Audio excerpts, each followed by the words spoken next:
Assalamualaikum warahmatullahi wabarakatuh. Salam sejahtera dan semoga kita dalam lindungan Allah Subhanahu wa taala. Perkenalkan, saya Ririn Nopia, saya merupakan dosen tetap jurusan Ekonomi Pembangunan Fakultas Ekonomi dan Bisnis Universitas Bengkulu. Saat ini saya sedang dalam proses mengikuti sertifikasi dosen gelombang 1 yang diselenggarakan oleh Kemendiksaintek tahun 2025. Saya akan melakukan penyusunan dokumen pernyataan diri dosen dalam unjuk kerja Tridharma Perguruan Tinggi. Pada kesempatan ini saya akan memaparkan salah satu mata kuliah yang saya ampu, yaitu pengantar ekonomi mikro. Saya mengajar mata kuliah ini pada semester ganjil tahun 2024 sampai dengan 2025 dengan bobot 3 SKS. Dan mata kuliah pengantar ekonomi mikro merupakan mata kuliah wajib jurusan dan fakultas dengan kode khusus FEB 101. Adapun deskripsi mata kuliah pengantar ekonomi mikro, yaitu mata kuliah ini membahas tentang prinsip dasar perilaku konsumen, perilaku produsen, seperti permintaan dan penawaran, mekanisme pasar, elastisitas, serta konsep biaya dan pendapatan dalam kegiatan ekonomi. Mahasiswa juga mempelajari bagaimana keputusan ekonomi diambil pada tingkat individu, perusahaan, serta implikasinya terhadap efisiensi dan distribusi sumber daya dalam perekonomian. Perkuliahan pengantar ekonomi mikro ini diselenggarakan dengan pendekatan blended learning, yaitu perpaduan antara pembelajaran luring dan daring, dan juga pembelajaran daring melalui platform e-learning resmi Universitas Bengkulu. Mahasiswa dapat mengakses materi perkuliahan, mengunduh RPS, serta mengunggah tugas secara online, sementara diskusi interaktif seperti studi kasus dan presentasi akan dilakukan secara langsung di kelas atau tatap muka.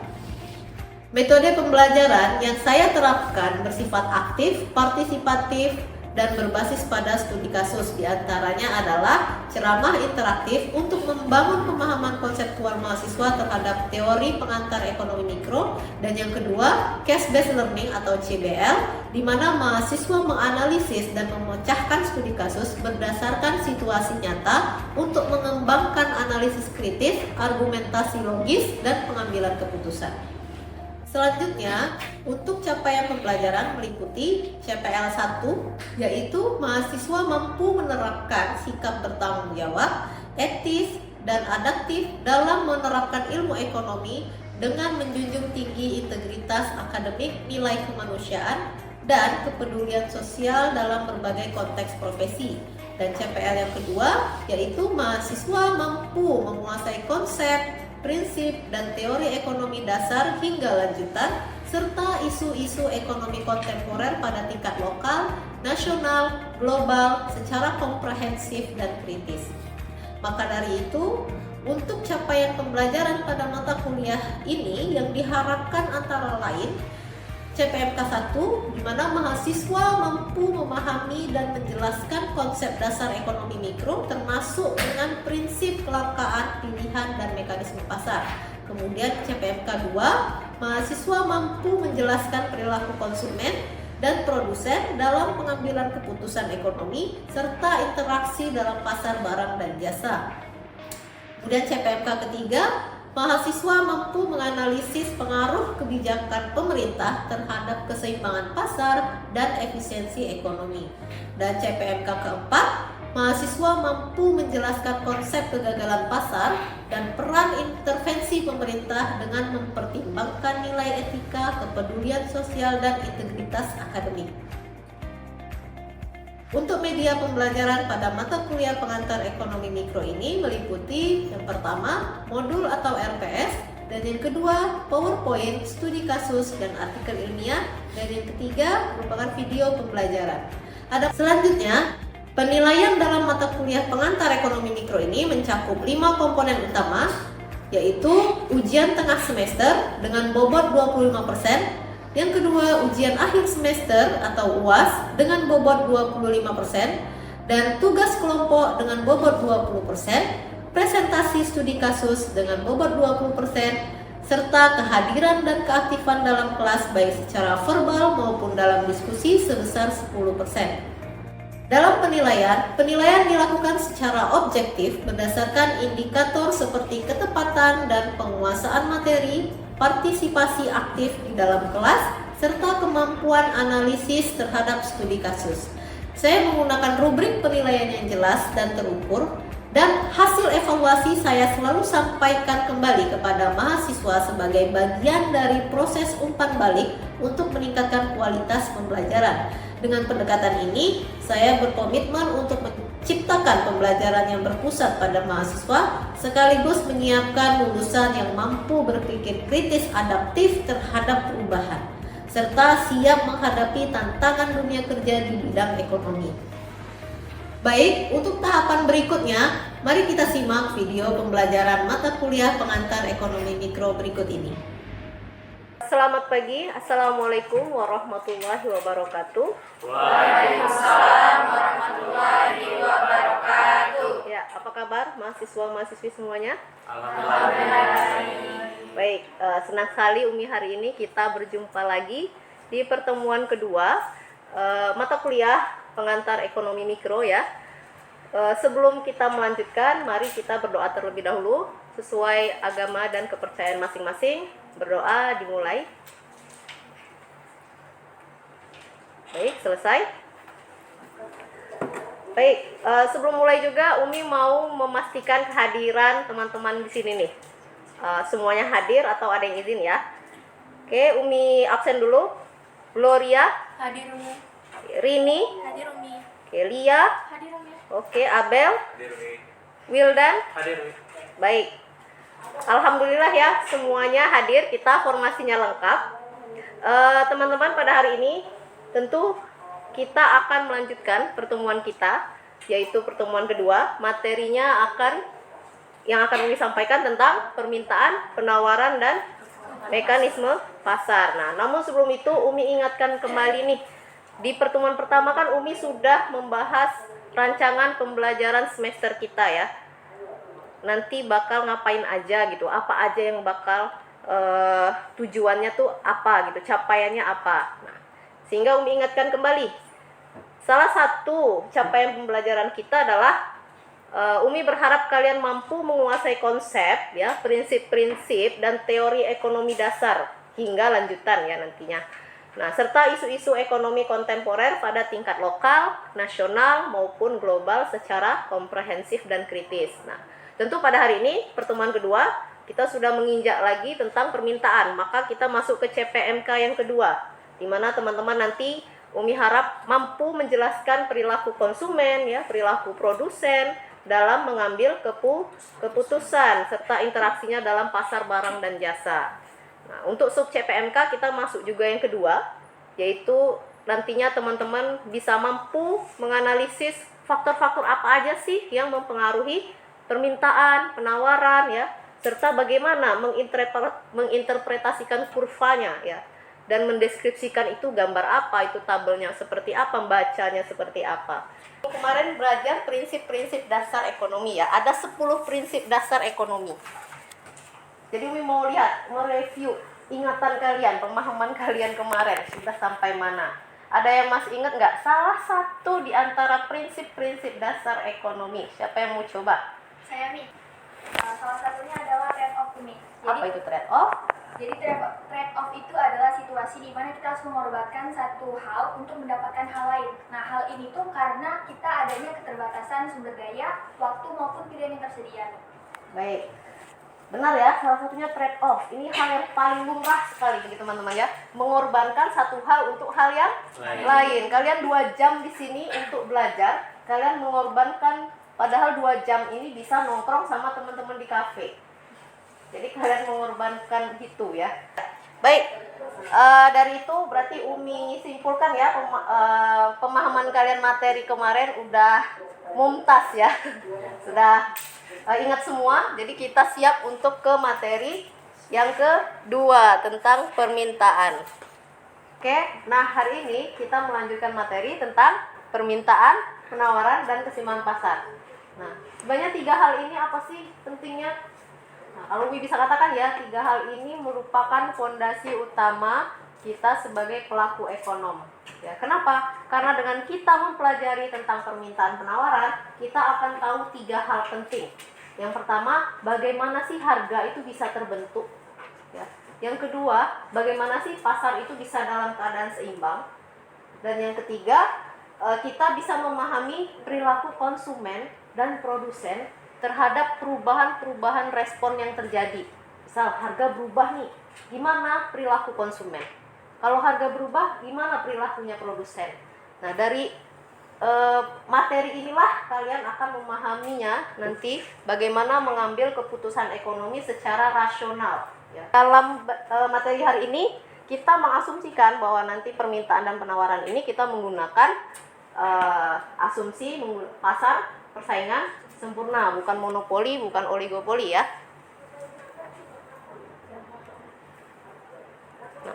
So, tentang permintaan. Apa itu permintaan? Hal yang utama pasti definisi ya. Apa itu permintaan? Jadi permintaan itu adalah jumlah barang yang diminta. Jumlah barang yang diminta pada oleh pembeli ya, pada tingkat harga tertentu. Jadi ada sambungannya nih. Pada tingkat harga tertentu. Harga sekian berapa banyak sih yang diminta? Kalau harganya naik, kira-kira permintaannya tak naik atau turun? Harga iPhone naik 50%, kira-kira makin banyak yang beli atau turun? Ya itu asumsi kita ya.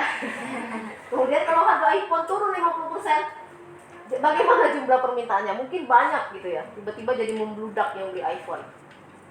Jadi ada istilahnya hukum permintaan, di mana diklaim bahwa ketika jumlah barang ketika harga barang itu naik, maka jumlah barang yang diminta tuh turun. Dia bersifat negatif ya, berbalik arahnya. Ketika harga suatu barang itu turun, maka jumlah barang yang diminta naik. Oke, sekarang gue mau nanya nih. Sekarang kalian imagine that you are a buyer ya. Kalian adalah seorang pembeli. Kalian berposisi sebagai konsumen. Terus kalian mau membeli suatu barang. Kira-kira apa yang menjadi pertimbangan kalian untuk membeli barang tersebut? Harga, Umi. Karena banyak barang yang sama-sama, namun memiliki rentan harga yang berbeda. Contohnya air mineral. Itu banyak merek yang isinya sama-sama air putih, namun memiliki harga-harga yang berbeda. Sehingga saya sendiri akan mempertimbangkan harga antara mineral A dan mineral B. Saya sendiri lebih memilih air mineral dengan harga yang lebih rendah, murah daripada yang mahal karena memiliki manfaat yang sama. Oke, siapa namanya? Nimas.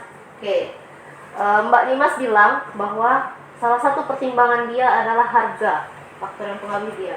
Contohnya Nimas mau beli air mineral, ya ada A, ada B. Sama kan air putih ya isinya, beda merek aja. Namun harganya juga beda. Maka Nimas tadi memilih harga yang lebih murah ketimbang harga yang lebih mahal. Toh manfaatnya juga sama katanya. Ya sama-sama air putih diminum. Sehingga benar ya bahwa salah satu faktor yang kalian pertimbangkan adalah harga. Maka berkaitan dengan hukum permintaan. Nah, kita lihat ini ada sebuah tabel. Ada harga kopi katanya ya, ada harga minuman kopi, terus ada jumlah yang diminta. Ketika harga kopi itu 0, ternyata ada 16 orang yang beli ya. Ibaratnya jumlah yang diminta itu ada 16. Gratis ya. Semakin kopi itu harganya mahal, maka jumlah yang diminta atau konsumennya menurun juga. Tinggal 4 orang yang beli ketika harganya sampai $6. Mungkin ada di titik di mana nanti quantity of demand-nya 0 ketika harganya pada titik tertentu. Nah, ini kita masih ngomongin demand, berarti kita masih berposisi sebagai konsumen ya, kita belum ngomong produsen. Oke, terus bagaimana bentuk kurvanya nih? Jika dia 0, maka kita tarik aja. Tadi ada 16 orang kan? Ya, ada 16 orang. Ya, ada 16 nih ya, titik merahnya ya. Kemudian ketika dia naik $1 harga kopinya, maka kita tarik garis lurus, dia ada 14. dan seterusnya sampai tadi $6, tersisa 4 konsumen aja. Sehingga garis demand itu bentuknya dari kiri atas ke kanan bawah ya, garisnya dari kanan atas ke kiri bawah. Itu cara menggambarkannya nanti. Umi ada pertanyaan nih. Kalian imagine lagi ya, berimajinasi lagi. Umi memberikan 2 pilihan opsi. Ada es krim Walls, ada es krim Aice. Aice harganya 2.000, Walls harganya 3.000. Ini sekarang kalian dari hati yang paling dalam ya. Oke, siapa yang Aice? 1, 2, 3, 4. Berarti yang lainnya Walls. Coba mana yang tunjuk Walls? Kan lebih mahal. Kenapa kalian milih Walls? Kualitas. Ada lagi? Brand. Dapat bonus, selera. So, padahal kita tadi belajar sebelumnya, faktor-faktor yang mempengaruhi permintaan itu harga barang itu sendiri kan. Ternyata di sini kasusnya beda. Kalian malah milih harga yang tinggi dibanding harga yang lebih murah. Berarti ada apa itu? Ada faktor lain yang mempengaruhi permintaan, nggak hanya harga nih. Ya, ada faktor lain, kayak tadi salah satunya ada yang bilang selera. Nah, selera saya Walls, mau gimana lagi gitu ya. Mau Aice lebih murah, bikin saya radang tenggorokan. Selera saya Walls gitu dah. Nah, kan ada kualitas tadi dijawab ya. Berarti itu menandakan bahwa harga bukan satu-satunya faktor yang mempengaruhi permintaan. Berarti kita bicara ada pergeseran kurva, tidak hanya ngomongin soal harga barang itu sendiri. So, ada faktor lain katanya. Salah satunya adalah jumlah pembeli. Kalau kalian lihat ada minuman baru nih, ya, terus banyak pembelinya. Kira-kira ada yang tertarik nggak? Ih FOMO gitu deh. Ini mau coba deh, rame soalnya. Ya, rame, cobalah. Pas udah coba, B aja gitu. Ada yang approve gitu.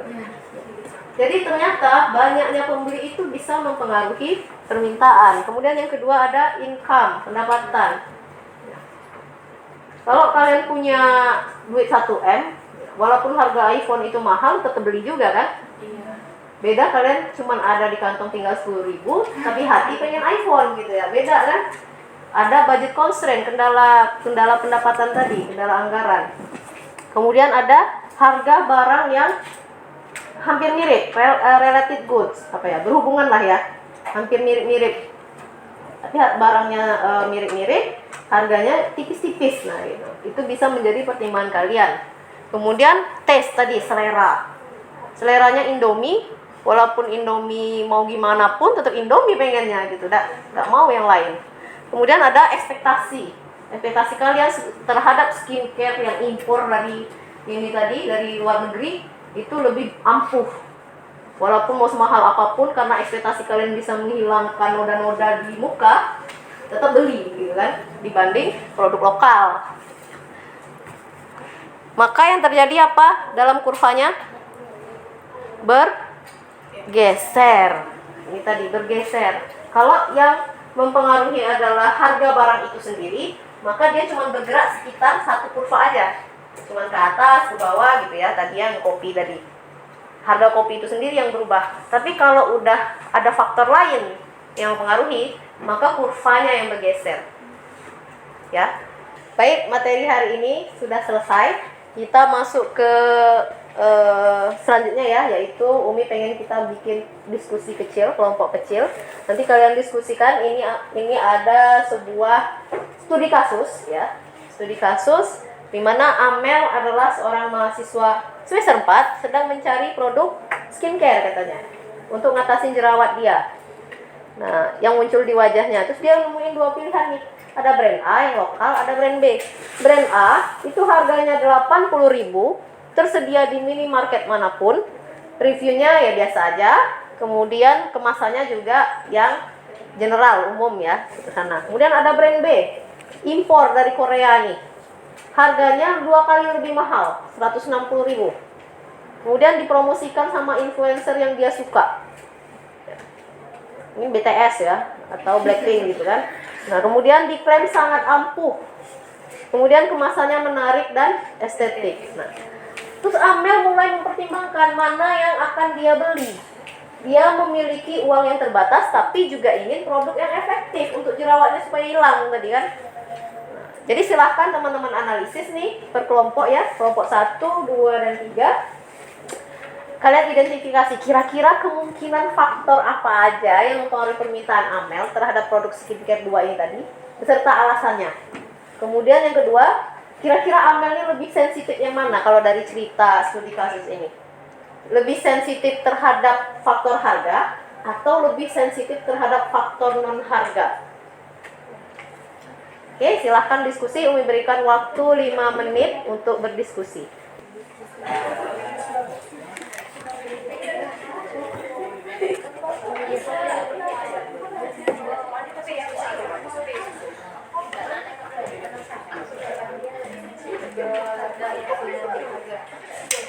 Selesai ya diskusinya.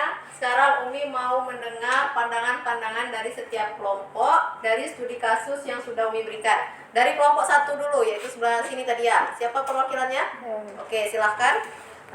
Baik, di sini saya sebagai perwakilan dari kelompok 1 akan menjawab mengenai kemungkinan faktor-faktor yang dapat mempengaruhi keputusan Amel dalam membeli barang A ataupun barang B. Jadi yang pertama itu dapat kita lihat brand A itu kan lebih murah daripada brand B, di mana harga barang A itu 80.000 dan brand B itu 160.000.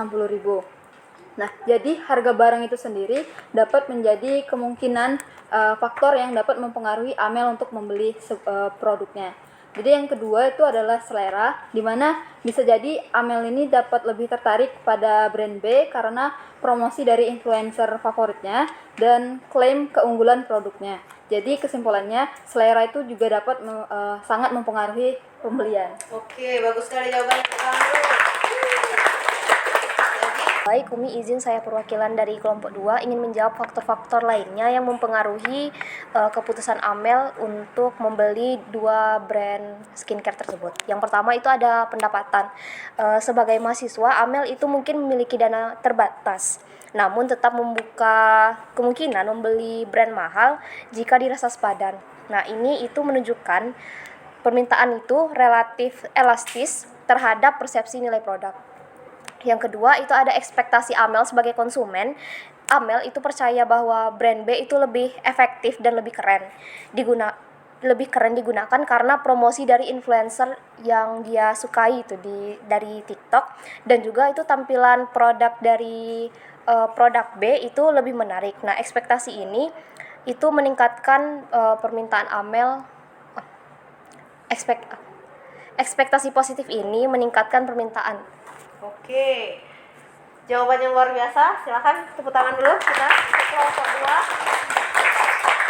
2. Oke, tadi kita udah mendengar dari kelompok 3 bahwa ternyata Amel lebih sensitif terhadap faktor non harga. Kenapa? Ya udah, kita bisa lihat nih tadi di sini Amel mulai mempertimbangkan, berarti dia udah galau kan?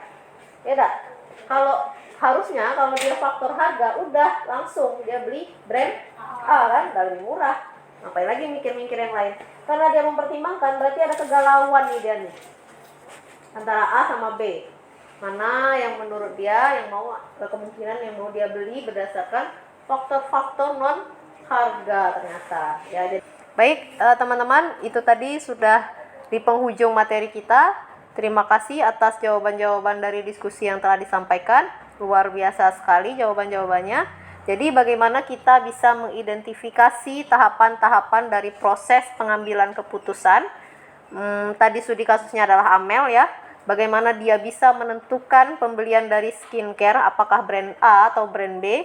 Dan tadi sudah dijawab dari opini masing-masing kelompok. Jadi kita simpulkan bahwa permintaan konsumen itu tidak hanya dipengaruhi oleh harga semata, tetapi juga oleh faktor-faktor lain non harga seperti selera, gaya hidup. Mungkin sekarang adalah media sosial bisa menjadi salah satu faktor yang mempengaruhi permintaan, ekspektasi, dan pengaruh-pengaruh sosial lainnya ya. Baik, untuk kemudian teman-teman bisa nantinya lebih memahami materi ini, Umi tentunya akan ngasih tugas tambahan yang bisa teman-teman kerjakan di rumah ya.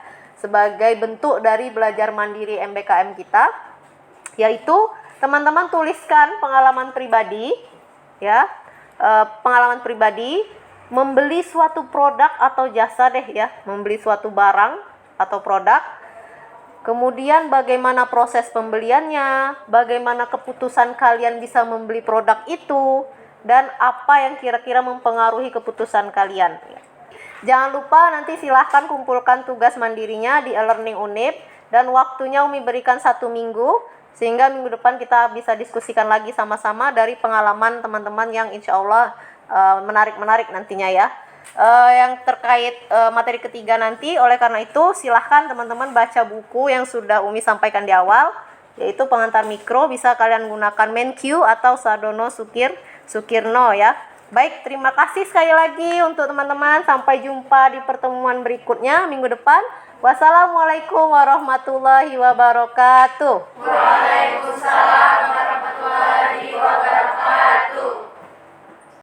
Sekian video rekaman pembelajaran dalam mata kuliah Pengantar Ekonomi Mikro pada jurusan Ekonomi Pembangunan, Fakultas Ekonomi dan Bisnis Universitas Bengkulu. Video ini nantinya akan digunakan sebagai salah satu syarat penyusunan dokumen pernyataan diri dosen dalam unjuk kerja Tridharma Perguruan Tinggi atau PDD UKT-PT. Semoga dapat menjadi pertimbangan baik dalam proses pengajuan sertifikasi dosen gelombang 1 tahun 2025. Terima kasih. Wassalamualaikum warahmatullahi wabarakatuh.